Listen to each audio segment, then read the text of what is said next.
শ্রাবণীর campus বন্ধ দিয়েছে, তাই ছুটি পেয়ে এবার কাউকে না জানিয়ে সে সোজা এসে হাজির হয়েছে তার ভাইয়ের বাসায়। শ্রাবণীর আসলে মা বাবা নেই, হোস্টেলে থেকেই সে পড়াশোনা করে, আর আপন বলতে তার একটা মাত্র ভাই আছে। ভাইয়ের বাসার কলিং বেল দিতেই তার ভাবি দরজা খুলে তাকে দেখে হা করে কিছু সময় তাকিয়ে থাকে, কিন্তু কিছুই বলে না। এদিকে শ্রাবণী ঘরে ঢুকেই ভাবিকে জড়িয়ে ধরে বলল, কেমন আছো ভাবি? ভাইয়া কোথায়? কতদিন পর তোমাদের দেখলাম। কিন্তু ভাবি মারাত্মক বিরক্তি নিয়ে তার ননদকে ছাড়িয়ে দিয়ে উত্তর দিল, ভালো আছে, আর তোমার ভাইও ভালো আছে, কিন্তু তুমি হঠাৎ এখানে কেন? ভাবি, ভার্সিটি বন্ধ দিয়েছে, তাই ভাবলাম কিছুদিন তোমাদের সাথেই থাকবো, তাই তো চলে এলাম।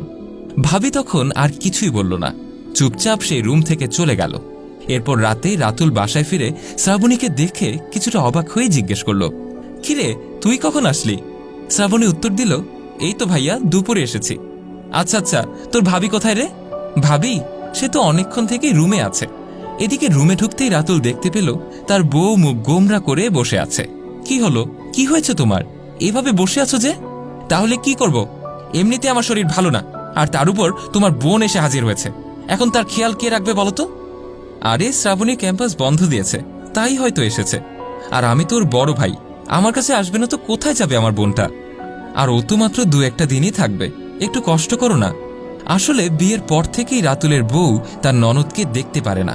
তার কাছে শ্রাবণীকে সবসময় একটা উটকো ঝামেলা বলে মনে হয়, আর রাতুলও সেটা ভালো করেই জানে। এরপর কিছুদিন যেতে না যেতেই দেখা দেয় নানা সমস্যা।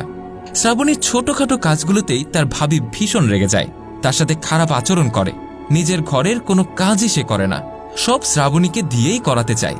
আর শ্রাবণী যদি কখনো কোনো কাজ করতে না চায়, তখনই তাকে বলে, আরে ফ্রিতে আর কয়দিন খাবা? হ্যাঁ, কিছু একটা তো করো, তোমার ভাইয়ের ইনকাম ভালো যাচ্ছে না, আর এদিকে তোমাকেও দেখতে হচ্ছে।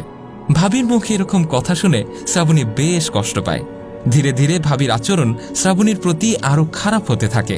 তাই ক্যাম্পাস খোলার জন্য শ্রাবণী আর অপেক্ষা না করেই একদিন সবাইকে না জানিয়েই চলে যায়। সিদ্ধান্ত নেয় এখন থেকে তার ভাইয়ের কাছ থেকে আর কোনো টাকা পয়সা নিবে না, সে এখন থেকে নিজেই কিছু একটা করবে। এরপর ধীরে ধীরে সে নিজ উদ্যোগে চাকরি খোঁজা শুরু করে। এদিকে 2 বছর পর রাতুল হঠাৎ করেই তার চাকরিটা হারিয়ে ফেলে। 1 মাস খুঁজে ফিরেও সে কোথাও একটা চাকরি জোগাড় করতে পারে না। এদিকে তার ঘরে তার বউ আর সন্তান আছে, বউয়ের খরচ, বাসার খরচ সবকিছু মিলিয়ে একদমই হিমশিম অবস্থা। তাই ঘরে বসে একদিন মোবাইলে চাকরির খবর দেখছিল রাতুল। ঠিক এমন সময় তার ফোনে একটা মেসেজ আসে, একটা ইন্টারভিউতে ডাক পেয়েছে সে। কিন্তু রাতুল মেসেজটা দেখেই একটু অবাক হয়ে যায়, কারণ সেখানে শুধু তাকেই ডাকা হয়নি, তার স্ত্রীকেও আমন্ত্রণ করা হয়েছে। ইন্টারভিউ দেওয়ার জন্য রাতুল তখন একটা ঘরে ঢুকতেই চেয়ারে বসে থাকা বসকে দেখে সে আর তার স্ত্রী দুজনেই অবাক হয়ে যায়। আসলে বসের চেয়ারে বসেছিল তারই আপন বোন শ্রাবণী। শ্রাবণী তখন তাদেরকে সামনে বসতে বলল। এরপর রাতুল তার করুণ অবস্থার কথা তার বোন শ্রাবণীকে জানায়। শ্রাবণী তখন তাদের সব কথা শুনে বলে, দেখো, আমি তোমার ছোট বোন, আর আমার উপর যেমন তোমার দায়িত্ব আছে, তেমনি তোমার উপরও আমার দায়িত্ব আছে।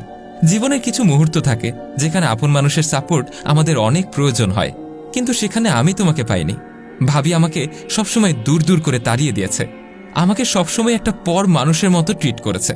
দেখো, আজ তো আমি ঠিকই সফল হয়েছি, তবে এর পেছনে কিন্তু তোমাদের দুজনের কোনোই হাত নেই।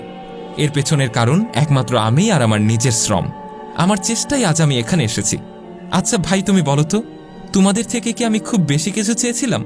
কিছুটা আদর আর একটু ভালোবাসা, কই তাও তো কখনো পাইনি। কিন্তু দেখো, আজ তোমাকে ঠিক আমার কাছেই আসতে হলো। ভয় পেও না ভাই, আমি তোমাকে ফিরিয়ে দেব না। আজ আমি ছোট বোন হিসেবে আমার দায়িত্ব ঠিকই পালন করব। শ্রাবণীর কথা শুনে তখন তার ভাই আর ভাবি দুজনেরই মাথা নিচু হয়ে যায়। আসলে শ্রাবণীকে বলার মতো কোনো শব্দই তাদের জানা নেই।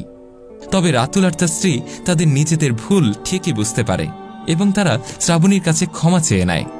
আসলে আপনজনদের অবজ্ঞা না করে তাদের পাশে দাঁড়ানোটাই প্রত্যেকটা মানুষের দায়িত্ব। আসুন আমরা নিজেদের দায়িত্ব কখনোই ভুলে না যাই। ভিডিওটা ভালো লেগে থাকলে লাইক, কমেন্ট এবং শেয়ার করতে ভুলবেন না। কমেন্ট বক্সে জানান আপনার মূল্যবান মতামত।